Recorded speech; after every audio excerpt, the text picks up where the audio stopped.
Aujourd'hui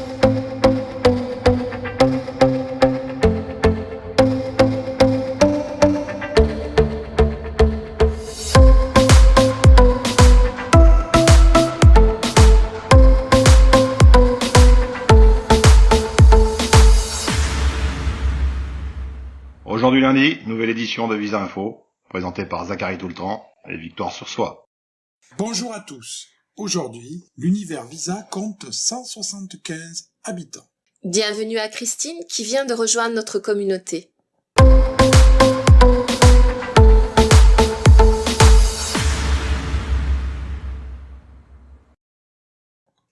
Aujourd'hui, nous allons à la rencontre d'Alain Simon, créateur des magasins Pommes de Renette et Pommes d'Api, qui font rêver les enfants de Montpellier depuis 45 ans déjà. Bonjour Alain, comment avez-vous créé Pommes d'Api ? Pour ce qui est de la création de cette entreprise, on a démarré, moi et mon épouse, qui s'appelle Françoise. On a démarré, on était très jeunes, on avait nos premiers enfants qui venaient de naître. Et donc on a décidé de créer un univers qui soit à la hauteur de notre imaginaire, de ce que l'on voulait pour nos enfants à cette époque-là. Et donc Pommes d'Api est né. Et moi j'étais dessinateur et peintre autodidacte. Et j'aimais créer des univers qui étaient des univers imaginaires, mais aussi qui s'appuyaient sur l'observation du réel, bien entendu. Et de par ce fait, j'ai créé Pommes d'Api, qui est en fait un peu inspiré par le monde de Magritte. C'est l'intérieur d'une pomme géante dans lequel on rentre. C'est en même temps un univers, je dirais, qui s'inspire d'une certaine forme, d'une certaine couleur, pendant lequel, paraît-il, on reste 9 mois. Et qui nous fait apparaître sur Terre. Et donc ça me semblait judicieux d'y placer les jouets de la petite enfance. Des jolis objets, des doudous, des hochets, des choses qu'on avait choisies, qu'on a choisies en voyageant, parce qu'on aimait voyager, et on l'aime toujours d'ailleurs. Et on va à la pêche un petit peu dans le monde entier, à la pêche aux objets qui nous parlent, de par leurs matériaux, de par leur créativité et leur singularité parfois. Et on essaie de chercher à la fois des choses simples, mais bien conçues à notre goût, dans notre esprit. Et de par ce fait, l'expérience qu'on a pu mettre en place donc, il y a 45 ans, a été couronnée de succès. En fait, les Montpelliérains et les gens qui sont venus découvrir ces univers l'ont apprécié et nous ont apporté leur concours en faisant venir leurs amis, leurs familles, en offrant des cadeaux qui venaient de chez nous, ce qui nous a renforcés à la fois dans nos idées et dans le parcours qu'on a pu continuer à faire. Alain, nous venons de traverser le monde merveilleux de la petite enfance. Comment a germé l'idée de Pommes de Renette ? Donc, 6-7 ans après, Pommes de Renette est né. Et en fait, c'était un local qui se libérait, qui était juste à côté, qui était une vieille librairie de Montpellier, qui fermait ses portes. Et elle était bien connue des vieux Montpelliérains. Et nous, on a eu le cœur à y créer la suite de notre univers, et surtout à lui donner une extension et peut-être d'être plus explicatif en même temps, en créant des salles différentes, petit à petit, dans lesquelles on pouvait clarifier un petit peu notre propos. Je confirme, quand on rentre, ce n'est pas un magasin qu'on trouve, c'est un véritable voyage. Comment l'avez-vous imaginé ? Donc la première salle, qui est la salle des botanésiques, celle des maisons de poupées, des miniatures, fait que la personne qui rentre est, disons, déjà en relation avec des mondes un peu anciens, mais qui fonctionnent encore, avec des principes simples, de mécanique, des petites fabrications astucieuses. On y a placé aussi la calligraphie, qui est un monde qui nous touche, parce qu'il est à l'origine du dessin, de la formation de notre culture. Et de par ce fait, on a donc placé à l'étage, il y a une petite mezzanine, vous verrez, le musée. Le musée, c'est là vraiment des choses anciennes qui ne sont absolument pas en vente, mais qui sont protégées, compilées de manière à pouvoir donner un regard sur nos racines, tout simplement. Celles où nos parents ont puisé leurs rêves, avec lesquels ils ont joué, nos grands-parents. Et c'est un monde qui nous est cher parce qu'il est rattaché au monde rural, au monde du cirque, au monde des voyages exotiques, qui avaient une toute autre façon d'être il y a quelques siècles et même encore quelques dizaines d'années, car ce sont des mondes qui se sont métamorphosés l'un et l'autre. Le monde rural n'est plus ce qu'il était, ni celui du cirque, ni celui du voyage. Et ce sont d'autres configurations à l'heure actuelle. Mais dans ces jouets, on y revoit une poésie qui était celle qui a été observée et rendue par les fabricants de cette époque-là. On a donc plaisir à pouvoir rendre à ceux qui visitent toutes ces différentes petites notes qui ont été faites par ces artisans qui se sont penchés avec beaucoup de grâce sur des mécaniques, sur des petits systèmes simples. Et après, on découvre que le magasin continue avec une succession de salles, toujours plus étonnantes. Qu'y a-t-il ensuite? Donc, quand on quitte donc la première salle, qui est donc celle des boîtes à musique et de la calligraphie et des maisons de poupées, on rentre dans le monde des miniatures, des personnages, des figurines, qui, vous allez le voir, développent le monde des cow-boys, des indiens, des chevaliers, des princesses, des châteaux, des cyclistes, tous ces petits mondes que les enfants utilisent pour créer des univers où ils se racontent des histoires, où ils plongent dans l'histoire en même temps, mais aussi dans le sport ou dans les rivalités, les batailles. Ils recréent des petits univers à leur façon. Et je pense que c'était quelque chose qui était intéressant à mettre ensemble. Juste après, on passe dans un autre monde, c'est le monde des cartes. Le monde des cartes, vous allez le voir, il est très vaste, parce qu'en fait les cartes, on connaît souvent la belote, le tarot, le bridge, mais il est bien plus riche que ça. Il y a énormément de cartes différentes, des cartes qui se plongent dans tous les univers graphiquement parlant. Il y a aussi les tarots divinatoires, il y a les cartes qui servent à faire, on verra un peu plus tard encore, la prestidigitation.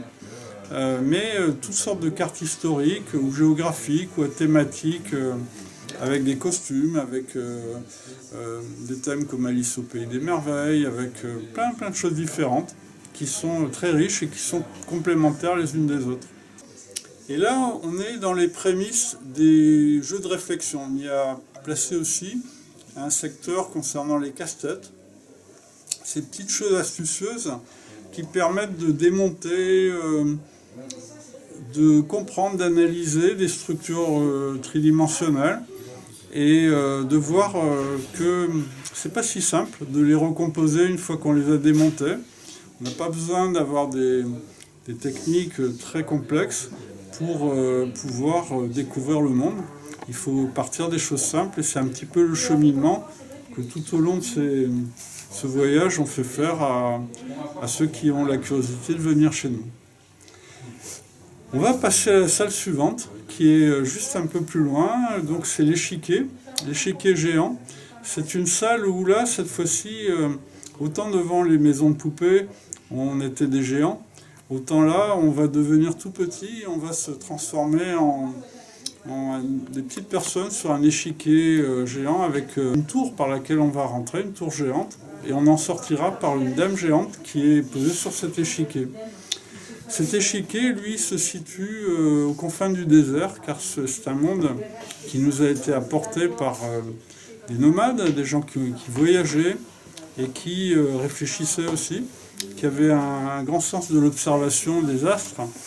Et ils nous ont apporté ces réflexions parfois un peu abstraites, mais qui ont été très riches. Mais dans cette salle, on a été beaucoup plus loin, on a rassemblé des jeux venus du monde entier. Car chaque civilisation, chaque époque a été riche en créativité et des jeux se sont pérennisés pendant des siècles, parfois des millénaires, et ils ont été formateurs pour non seulement les enfants, mais les adultes, qui ont compris qu'en jouant, on pouvait se rencontrer, on pouvait découvrir des stratégies, on pouvait élaborer des systèmes de réflexion qui ont servi pour beaucoup. Donc, comme on l'a dit tout à l'heure, on va pouvoir sortir de l'échiquier géant et pour passer dans la forêt magique, là où nous sommes à l'heure actuelle.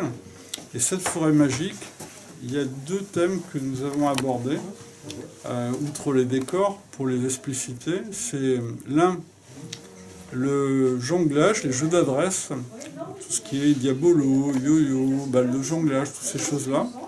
Les arts du cirque, en quelque part, jeux d'adresse. Et puis surtout la prestidigitation. La prestidigitation, la magie, qui est un art du spectacle très particulier, qui permet d'activer l'attention et de faire comprendre que les choses ne sont pas toujours celles qu'on voit au premier abord, et de s'émerveiller à nouveau, de retrouver le merveilleux qui est dans les manipulations qu'on peut effectuer pour les autres ou qu'on peut regarder avec étonnement parfois. Pour en finir, l'astronef. L'astronef, pour nous, c'est l'achèvement, en quelque sorte, de ce voyage. En quelque sorte, c'est un voyage dans le temps, dans l'espace, surtout dans le futur, dans les planètes. On sort du système terrestre, on rentre dans toutes les planètes on voyage autour des planètes qui nous entourent. Et pour ce faire, j'ai construit une architecture un peu particulière. C'est un vaisseau qui est posé, dans lequel on rentre, qui est posé dans ce vieil immeuble montpelliérain. Et là, en s'y rendant, on est un peu déstabilisé par une architecture peut-être un peu moderne, mais qui nous donne cette sensation que peut-être on a dans les vaisseaux qui nous emmèneront, qui amèneront nos enfants aux confins du futur. Voilà. Votre histoire est vraiment passionnante. Si vous étiez un des objets de votre collection, vous seriez lequel ? C'est difficile de répondre avec un seul objet, parce que c'est vrai qu'il y en a plusieurs qui me parlent profondément, bien entendu. Je dirais peut-être, puisqu'on parlait du monde du futur, je parlerai du gyroscope. Le gyroscope, c'est un objet assez fascinant qui n'est pas si moderne que ça, parce qu'en fait, il date de 1852. C'est un objet qui a été réinventé, on va dire, par Foucault, qui était connu pour le pendule qu'il avait inventé une année avant. Et il a permis de comprendre certaines lois de physique très importantes qui régissent tous les corps qui tournent. Entre autres, ceux des planètes, bien sûr. La Terre sur laquelle on est en train de discuter ensemble, qui a un équilibre dans l'espace constant, qui est dû à ce mouvement gyroscopique et donc cette rotation qui l'entretient. Et c'est assez passionnant parce que c'est un objet qui est devenu un jouet en quelque sorte, mais qui au départ était purement un objet de physique, qu'on lance avec un fil tout simplement, et qui va garder des axes dans l'espace qui sont tout à fait fascinants pour ceux qui l'utilisent. Voilà, je pense que c'est un objet qui me parle bien. Quel serait votre souhait dans le futur pour cet endroit ? Alors, qui se pérennise, je n'en doute pas, sauf incident majeur. Pour tout dire, j'ai 3 enfants, 7 petits-enfants et déjà des arrière-petits-enfants. Donc je pense qu'il y aura une suite logique, donc une continuité à leur façon, peut-être dans d'autres univers qui s'agrandiront, je ne sais pas exactement, ce seront leur choix et leur vie. Maintenant, J'aurais aimé peut-être dans le cours de ma vie y joindre un atelier de fabrication, parce qu'en fait j'aime beaucoup créer moi-même. Et c'est un petit peu quelque chose qui était dans mes projets quand j'avais 19 ans, quand j'avais dessiné un peu les prémices de ces univers, qui m'ont donné plaisir à les fabriquer, disons déjà. Mais la fabrication pour moi est quelque chose d'important. Alors de temps en temps, je retourne à mes scies, à mes marteaux et à mes perceuses pour donner un petit peu une troisième dimension à tout ça encore. Mais j'aimerais peut-être pouvoir continuer, compléter activement cette recherche et puis transmettre en même temps peut-être à ceux qui ont envie de retrouver le chemin de l'activité manuelle. Parce qu'en fait, on est beaucoup dans un univers de consommation, d'observation, consommation d'images, mais peut-être on a oublié un peu de faire fonctionner les doigts. C'est un peu ce que je me dis avec toutes ces avalanches numériques diverses et variées. C'est un peu comme l'atelier du Père Noël finalement. Voilà, quelque part, je dois avoir un petit côté Gepetto qui est là, c'est sûr. J'ai eu grand plaisir moi-même à apprendre ce genre de travail et je pense que c'est important. Voilà. Chacun peut faire et ça donne une grande liberté et puis surtout un grand plaisir au point de vue de l'imaginaire de réaliser ses rêves. Voilà, moi c'est ce que je continue à faire. Là, ce matin, j'ai mis dehors des 3 petits bonhommes qui sont des sortes de petits personnages en bois, un peu comme des bonhommes en pain d'épices, avec des billes, comme eux. Et je venais de finir cette fabrication chez moi, il y a quelques jours. Et voilà, et maintenant ils vont faire rêver les petits qui passeront à côté. Et puis les protéger des motards fous aussi, c'est un peu l'idée. Voilà. Merci Alain de nous avoir accueillis si gentiment.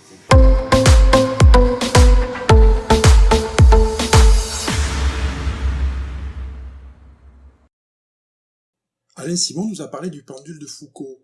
Vic, sais-tu de quoi il s'agit ? Non, Zach, mais je suis sûre que tu détiens la réponse. Eh bien oui, c'est un dispositif expérimental conçu par le physicien français Léon Foucault en 1851 pour mettre en évidence la rotation de la Terre sur elle-même. Celui qui l'avait installé au Panthéon à Paris pesait 28 kilos et se balançait au bout d'une corde de 67 mètres. Il pouvait osciller plus de 6 heures sans s'arrêter. Curieux, non ?